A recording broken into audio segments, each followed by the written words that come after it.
Hola a todos, bienvenidos a un nuevo episodio del podcast, Entrevistas con Historias, de la Escuela Primaria número 11, Bernardino Rivadavia.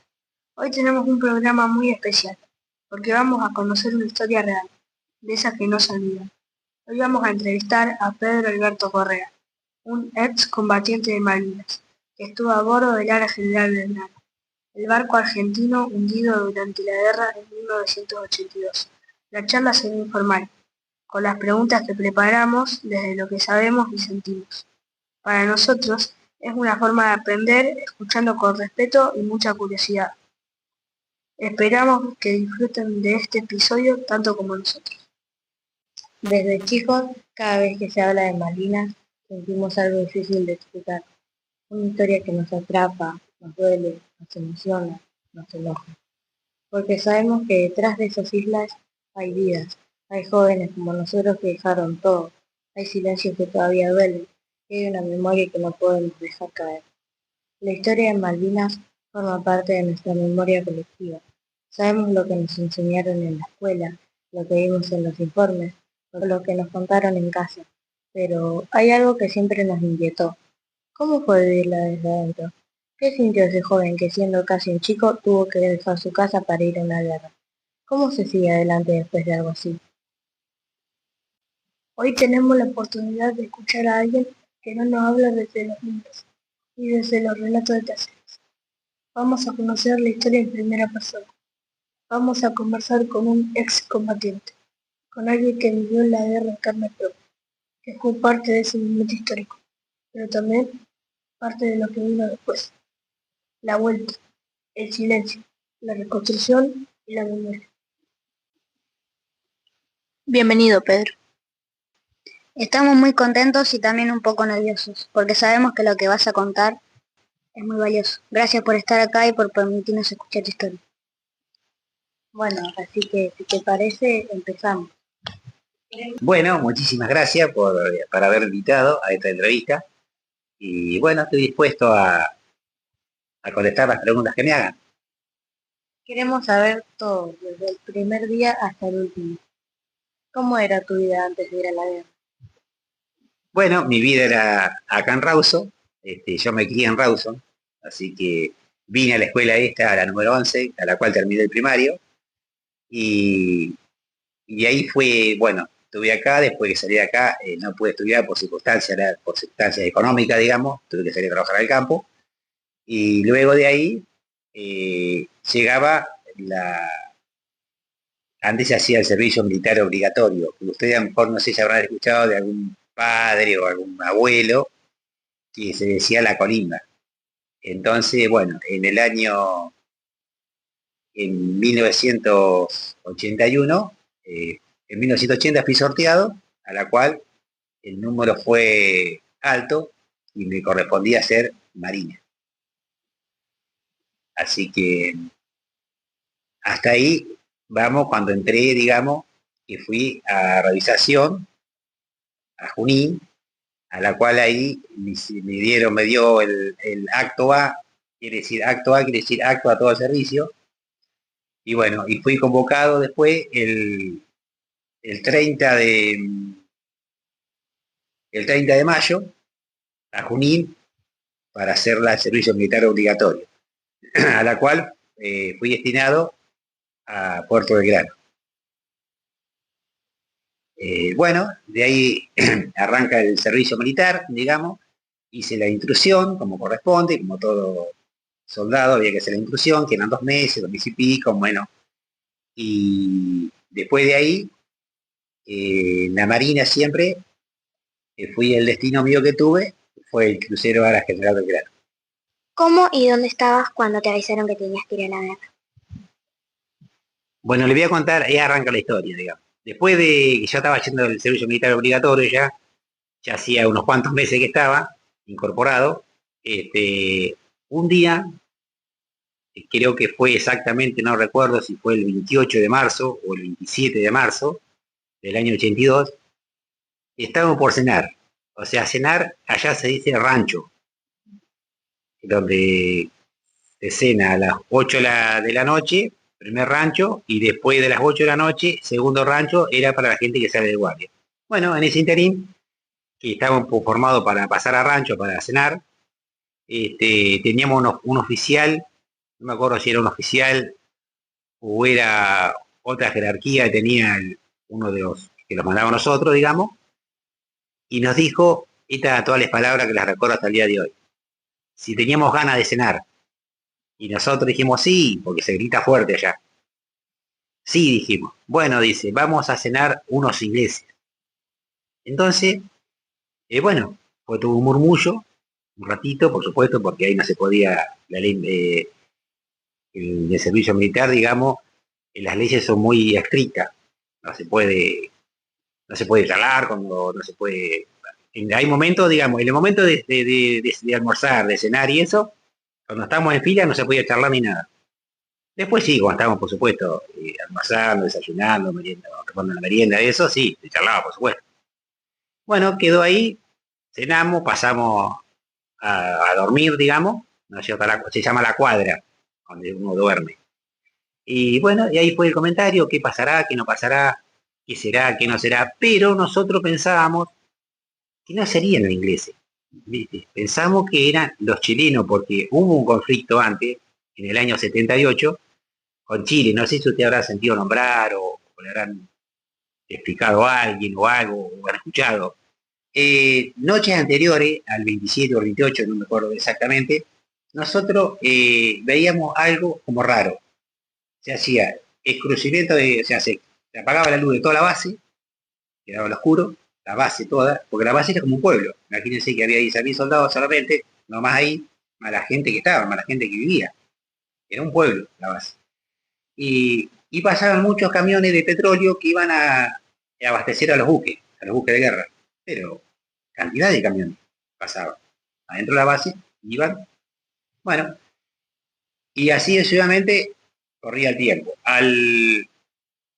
El primero, el primero de abril de 1982, nos avisan que se tomaba las Islas Malvinas. Nosotros para esto estamos en base. El Crucero Belgrano estaba en base porque tenía máquina rota, no sé, estaba como en el taller, para que ustedes entiendan mejor. ¿Me entienden? Y salimos nosotros más tarde. Bueno, en ese interín salía todos los buques, fue el primer buque que llegó allá, fue el buque San Antonio, que es un buque de desembarco, era, y se embarcaron todas las tropas, todos los tanques, camiones, en fin, de todo. Ese se llama el buque de desembarco. Ahí fue cuando muere el capitán Giachino, fue el primero que cae muerto en Marina. De ahí vuelve el buque de desembarco, que era el buque San Antonio, y salen el portaaviones 25 de mayo, las corbetas y todo, rumbo a Malvinas. El 16 de abril, el martes 13, 16 de abril, me embarco yo. Martes 13, no te casi un embarque, hay un dicho. Y el viernes 16 de abril, zarpa el crucero rumbo al sur. ¿Te acordás lo que sentiste la primera vez que viste el barco?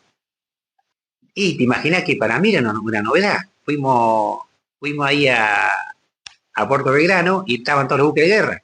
Estaba, por ejemplo, te explico, estaba el portaaviones del 25 de mayo, los buques de desembarco, las corbetas, las lanchas, estaba el buque hospital, estaba el buque que estoy seguro que lo puede haber visto por ahí, el almirante Irizar, el que va al sur, a la Antártida, ese barco, a veces también.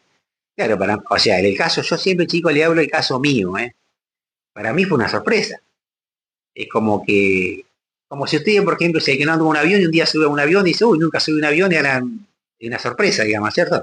Bueno, para mí fue también. ¿Cómo fueron los primeros días en el barco?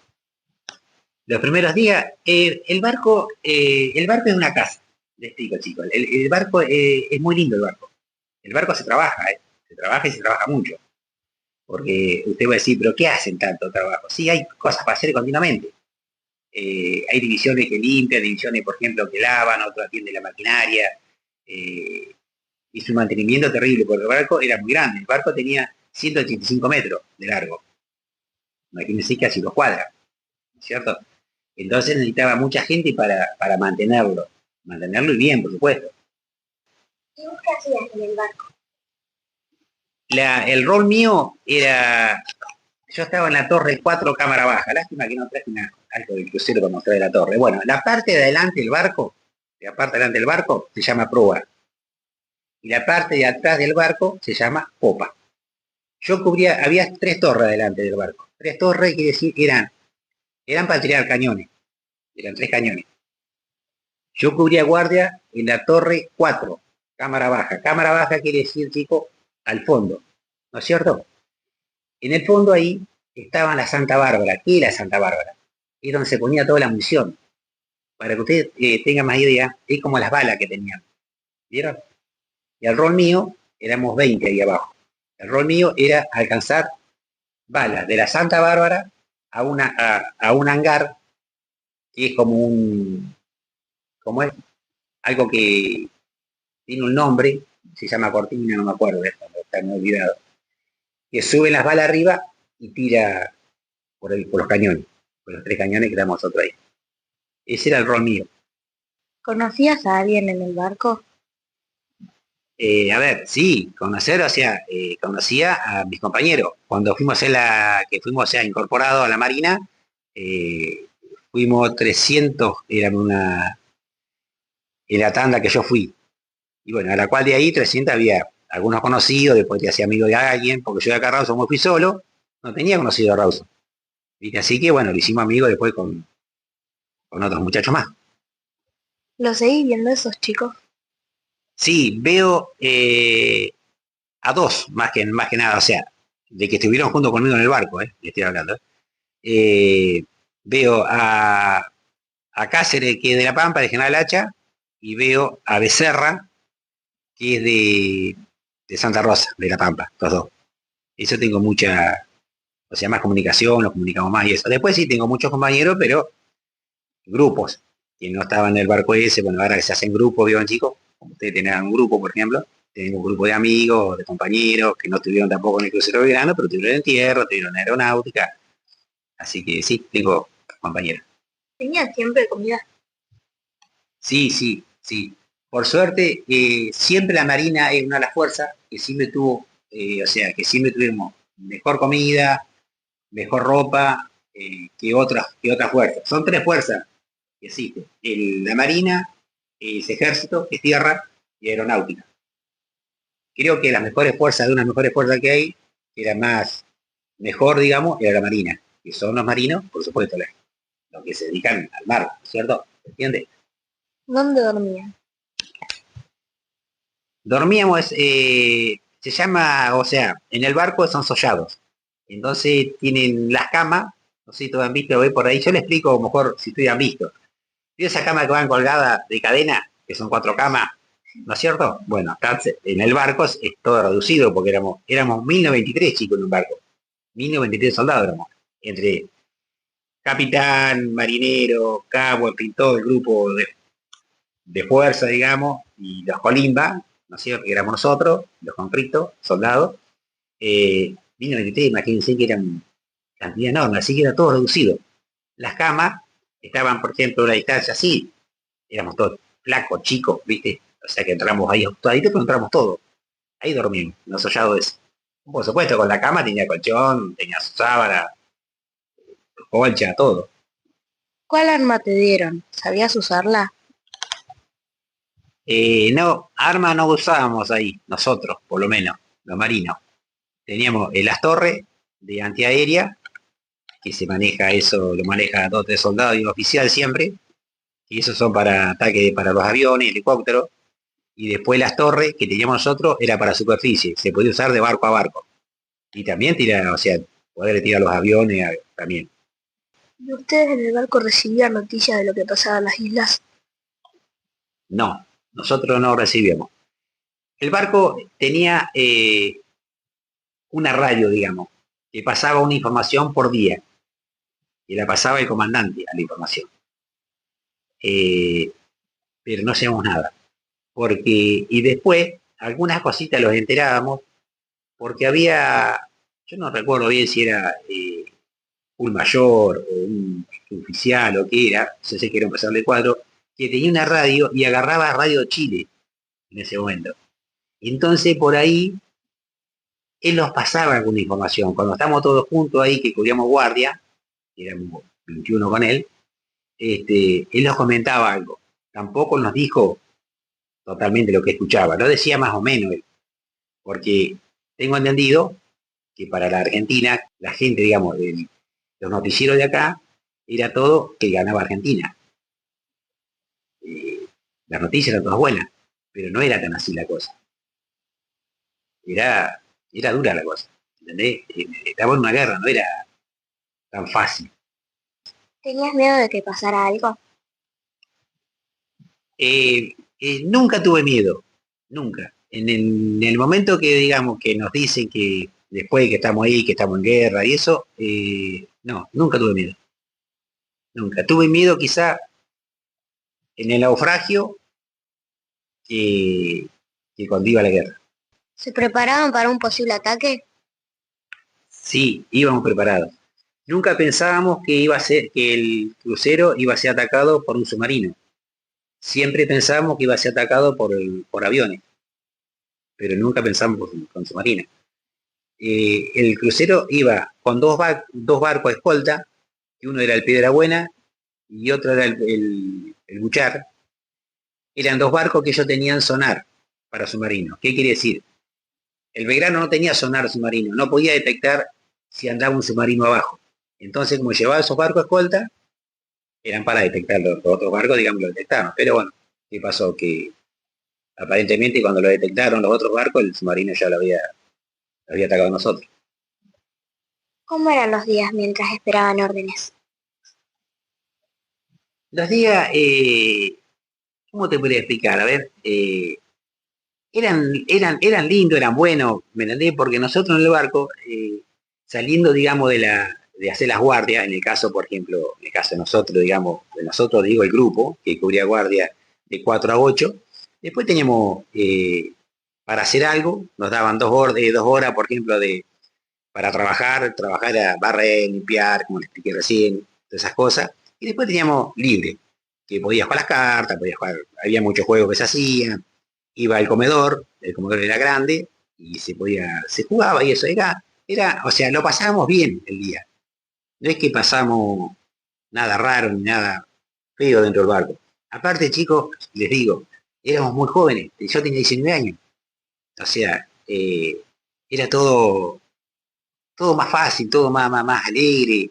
No había, ahí no había tristeza, digamos, era todo. Bueno, en fin, por ahí algunos muchachos seguro que la pasarían mal, a lo mejor porque no todos pensamos iguales, ¿no es cierto? Y hay uno más débil que el otro. Algunos son más fuertes, los otros son más débiles. Pero bueno, la pasamos bien. En el caso mío la pasé bien. ¿Qué fue lo primero que hiciste cuando escuchaste el impacto en el barco? Lo primero que hice, yo iba al baño en ese momento. El barco fue atacado a las 4:10 más o menos, a las 4 de la tarde, para que tenga más. Y yo cubría guardia, yo tenía que estar a la guardia, cubría guardia a las 4, como les dije, a las 4, de 4 a 8. Estaba con un compañero mío, que era de Bolívar, era Antonio Díaz, y le digo, camada, pues hicimos camada nosotros ya. Digo, anda a buscarte el jarro a la taquilla mía, le digo, para tomar mate al comedor. Bueno, dice, y después voy a cubrir guardia. Yo tenía que estar cubriendo guardia, ya. Bueno, cuando él va a buscar el jarro, le explico, él va a buscar el jarro. Un torpedo pega acá, en proa, y el otro pega acá, en máquina. Cuando él va, yo subo acá arriba, ¿no es cierto? Yo estoy acá en medio. Cuando él va, él lo agarró, el torpedo lo agarró acá en el comedor. Él desapareció. Así que quiere decir que, bueno, en ese, eh, ahí fue, digamos, cuando cuando escuché una explosión terrible, fue, ¿viste? Que yo pensaba que era un avión. Yo pensé que le tocó un avión. Y al ratito, el otro, al segundo, el otro más que lo corta al barco. El otro torpedo pega acá, en proa, en la parte de adelante, y le corta 14 metros más o menos, 15 metros le calcula, y se lo cortó. El barco, se cae esa parte del barco. ¿Pensaste que no ibas a poder salir del barco? No, en ningún momento pensé que, o sea, a ver, no me dio tiempo a pensar. Lo que quería, en el caso mío, era salir. Quería subir a cubierta. Cubierta de la parte de arriba del barco. A cubierta principal se llama eso. Bueno, logré subir. Logré subir porque el calor, el torpedo ese, era nuclear. Tenía cabeza nuclear, le dicen. Para que tengan una idea ustedes. El torpedo, por ejemplo, es como, permiso, ¿sí? Es como la botella, ¿no es cierto?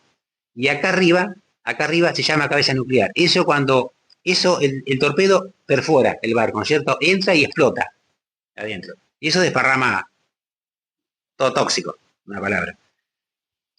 Bueno, en ese momento que explota el torpedo, larga un humo. El humo era muy caluroso y te hacía mal al ojo y te quemaba. Se venía.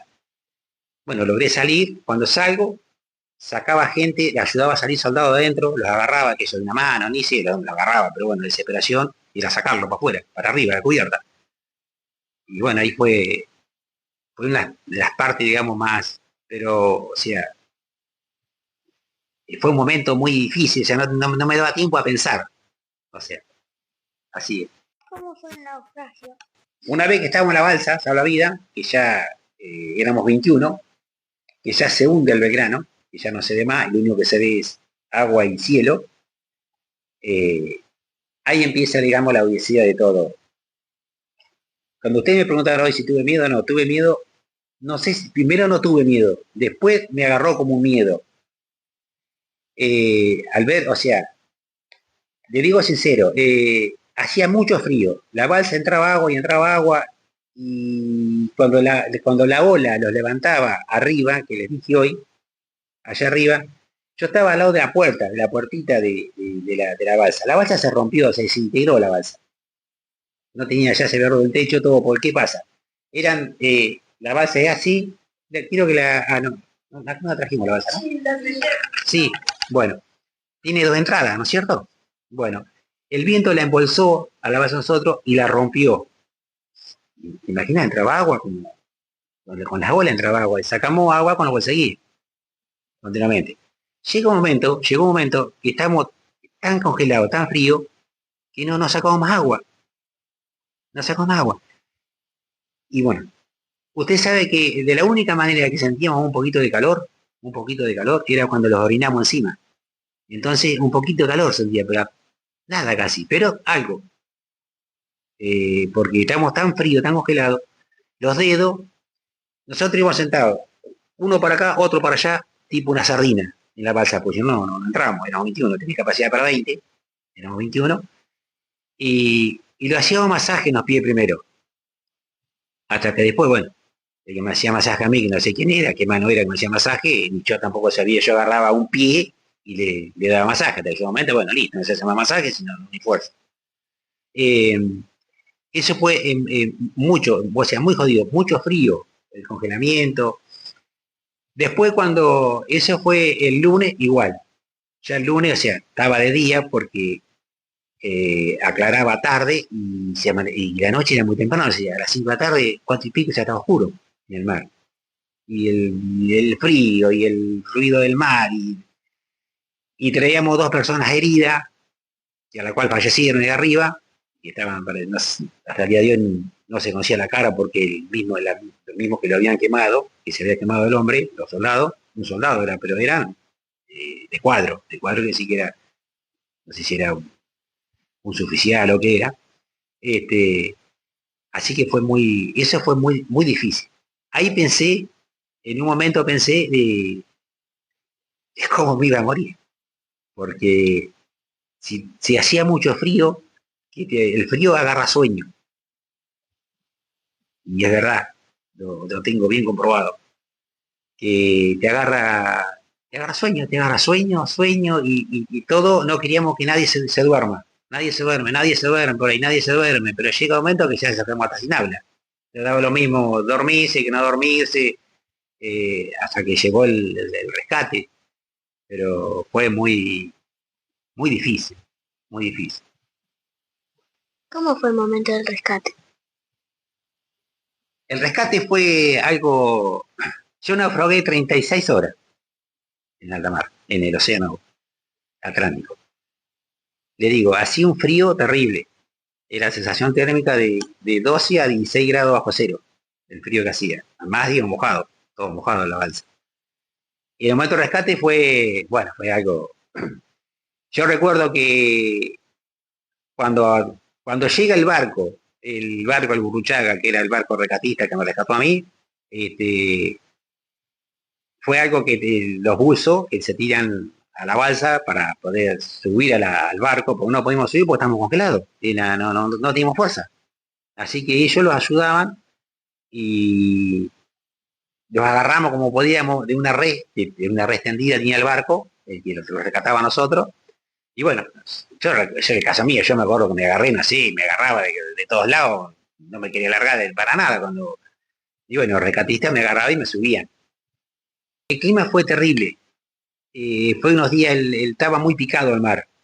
Las olas eran de 6 metros, 7 metros. Era terrible. Te explico, había veces que en el momento que veíamos el mar, digamos, allá abajo, porque la ola levantaba para arriba, a la balsa con todos nosotros adentro, y había veces que veía el mar arriba.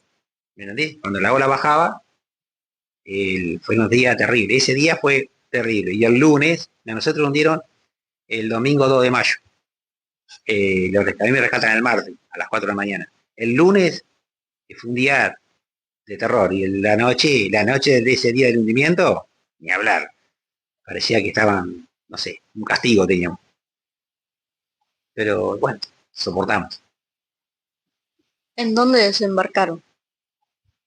¿Dónde los trajeron después del rescate? A Ushuaia. Yo estuve en Ushuaia, lo rescataron, el Burruchaga lo rescató, llegamos a Ushuaia el día miércoles con los náufragos, que éramos nosotros, y bueno, todo aquel que se podía venir que lo podían traer, digamos, a la base de Puerto Belgrano, que los rescataron en el avión, se venían, digamos.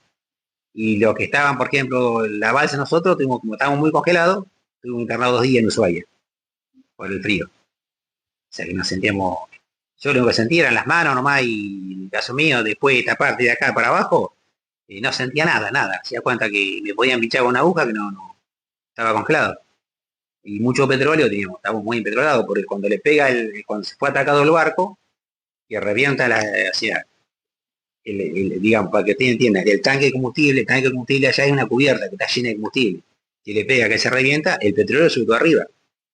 O sea que era una mancha de petróleo. Creo que te digo más, he escuchado a veces que yo no lo sabía, que lo descubrieron más por la mancha de petróleo que se vio. Los aviones que andaban, o sea, ubicándolo a nosotros donde estábamos, primero vieron la mancha de petróleo. Entonces de ahí los ubicaron a las balsas. Y bueno, como yo me caí al agua, o sea, mucho le erramos la base, después, bueno, en fin, el petróleo se metía dentro de la balsa, la mancha de ese petróleo, bueno, así te imaginás, creo que sería un pingüino empetrolado. Así que bueno. ¿Qué fue lo primero que hiciste cuando llegaste a tierra? Cuando llegué a tierra, y no sé, da una sensación que es como algo que ya estás a salvo. Porque mi caso, cuando estábamos, por ejemplo, que lo había rescatado el barco Burruchaga, el rescatista que me rescató o sea, a mí y al tanto soldado, no estaba seguro si íbamos a ser atacados o no. Porque el enemigo te puede atacar con los aviones, helicópteros, con cualquier cosa. Y así que no estaba seguro yo si no lo iba a atacar de vuelta. O sea, el caso mío, me sentí más seguro cuando bajé a tierra en Ushuaia. Entonces ahí, para mí adentro, dije, bueno, ahora sí, estoy seguro. ¿Pudiste hablar enseguida con tu familia? Enseguida no. Yo hablé, chicos, antes no había celulares en esa época. Los teléfonos eran fijos y en el caso mío, por ejemplo, yo no tenía teléfono, no teníamos teléfono. Mi casa no tenía teléfono. Yo vivía allá en el campo, no. Y entonces, pero los comunicábamos. En la carnicería vio que de Hermindo, ahora, bueno, yo trabajé muchos años ahí con Dani Micusi. Y ahí tenía el teléfono. Entonces, en vez en cuando que tenía para comprar una fichita, a las perdidas, llamaba ahí a la carnicería y Dani, en esa época, le comunicaba a mi mamá, digamos, que estaba en el campo, algo de mí. Pero no tenía comunicación. Después sí recibí cartas, después que vine acá, recibí cartas que las tenían ellos guardadas, los militares que nos las entregaban. Pero bueno. ¿Cómo volviste a tu casa? ¿Cómo volví? Bueno, estaba en Puerto Belgrano, me dan, nos dan toda ropa nueva, por supuesto, porque no teníamos nada, o sea, se hundió todo, se hundió la ropa de fajín, la ropa que teníamos de la fajín, digamos, de todos los días, y la ropa como de entre casa, y teníamos la ropa de gala, que era de salir, y se llama ropa de gala. En invierno el traje azul y en verano el traje blanco de la marina. Bueno, le dio la ropa todo y me dieron, no recuerdo bien si eran 14 o 15 días, por ahí era. Me vengo de Puerto de Grano, vengo a Bahía Blanca con el boleto pago y de Bahía Blanca me vengo hasta Junín. Yo tenía que venir todo en colectivo o en tren. Y entonces me dijeron, no, le dije yo, dice, ¿cómo te querés vos? Mira, a mí si me mandan a Junín mejor. Me llegué a Junín, sería dedo, al toque.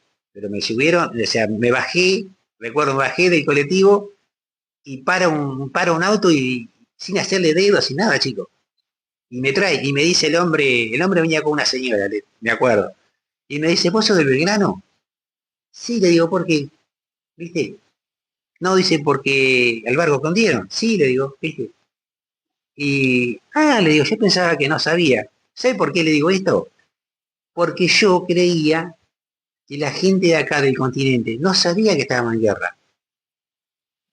¿Me entiendes? Porque nosotros, o sea, no teníamos ya, nos cortaron todo el tema de cartas, de llamadas, de todo ya, antes, cuando ya del conflicto, digamos. No había comunicación los soldados. A ver, los que estaban cerca de ahí, sí, a lo mejor los que estaban en Puerto Belgrano y eso, los familias de Puerto Belgrano, los soldados sí sabían todo. Pero lo de acá al interior, yo digo yo, ¿cómo vas a ver? Digo, mi mamá en mi casa que estamos en guerra. Mirá que, pero bueno, era la realidad que estamos en guerra, sí. Y bueno, y de ahí me voy de un extremo al otro. Vengo, me bajo en Chivilcoy, en el cruce, enseguida me levanta una camioneta que venía a cargar huevo a los Sanlungo. Acá los Aldos Sanlungo que había cargado de huevo ahí, no sé si te sabrán algunos. Y me dice, vos sos de Belgrano también, digo, uy, ¿cómo saben todos que soy de Belgrano? Me bajo, recuerdo, me voy a lo Dani Micusi, me baja el hombre a la pasada y me bajo acá. Me bajo y cuando me ven, bueno, fue una alegría terrible porque nadie sabía que yo venía. Así que bueno, fue un alegrón. ¿Cómo fue tu reencuentro con tu familia? Y fue muy lindo. Es una cosa muy, no sé, no estaba tan contento que yo estaba re contento y mi familia, bueno, ni hablar. Imagínense que, por ejemplo, mi mamá no sabía nada, tuvo noticia de ella recién como a los 4 o 5 días que yo era sobreviviente.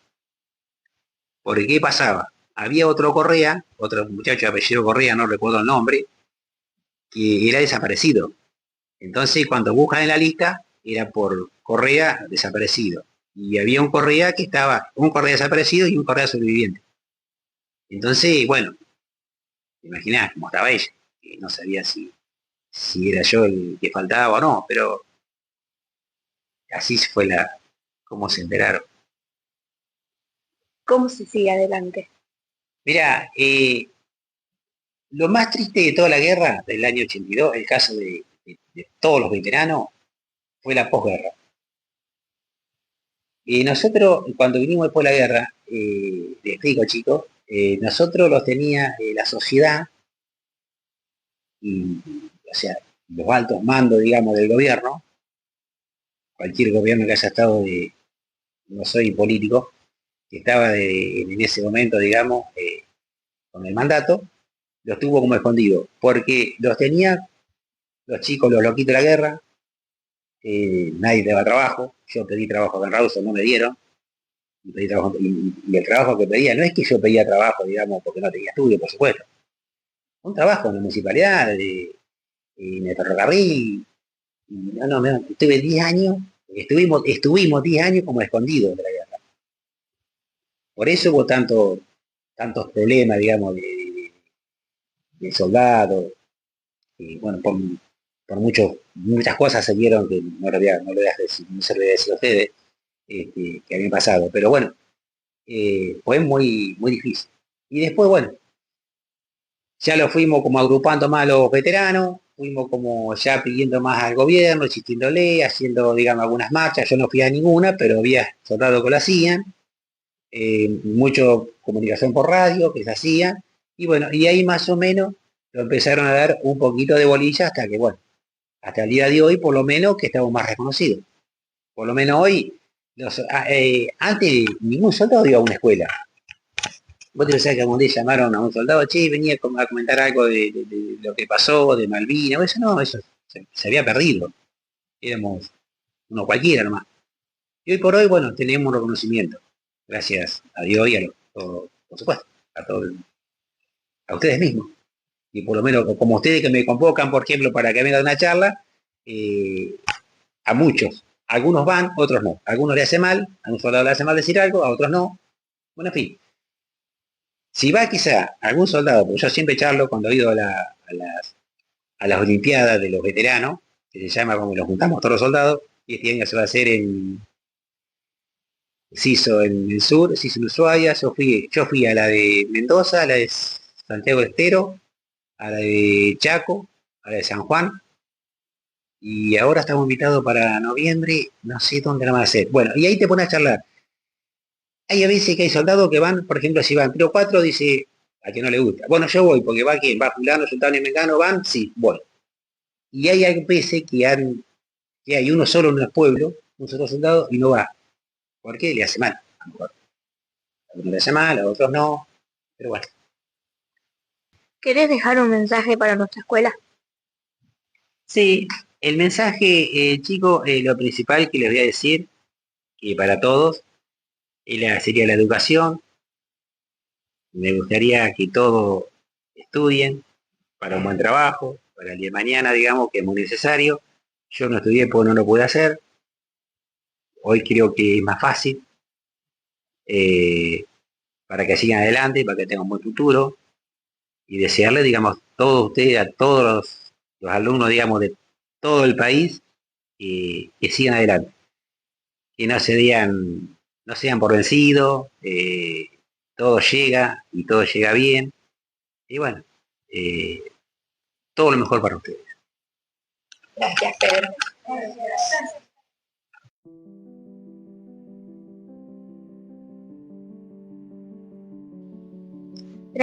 Gracias por tu tiempo, por tu valentía. Gracias por compartir tu historia con nosotros. Hoy nos vamos con el corazón lleno y la memoria más viva que nunca. Escuchar esta historia en primera persona nos dejó algo que no se aprende en los libros: el valor de la memoria, el peso de la experiencia y la importancia de no olvidar. Hoy no solo conocimos a un excombatiente, conocimos a un joven que fue a la guerra sin haberlo elegido, que vivió el dolor y el silencio, pero también la fuerza de seguir adelante. Gracias por compartir con nosotros tu historia, por tu honestidad, por tu entrega y por enseñarnos que recordar no es quedarse en el pasado, sino construir un presente más justo y más humano. Nos despedimos con el corazón lleno de respeto y admiración, porque Malvinas no es solo una fecha. Malvinas vive en cada una de estas voces que sigue contando lo que pasó, para que nunca más se repita y para que nunca más se olvide.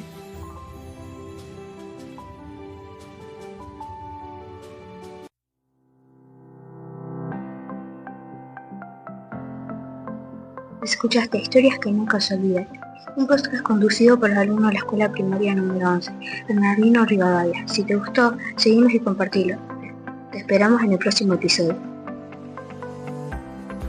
Historias que no se olvidan es un episodio original creado por la docente en Guardas Felicitas y los alumnos del segundo ciclo de la escuela primaria número 11 Bernardino Rivadavia, de la localidad de Rawson, partido de Chacabuco.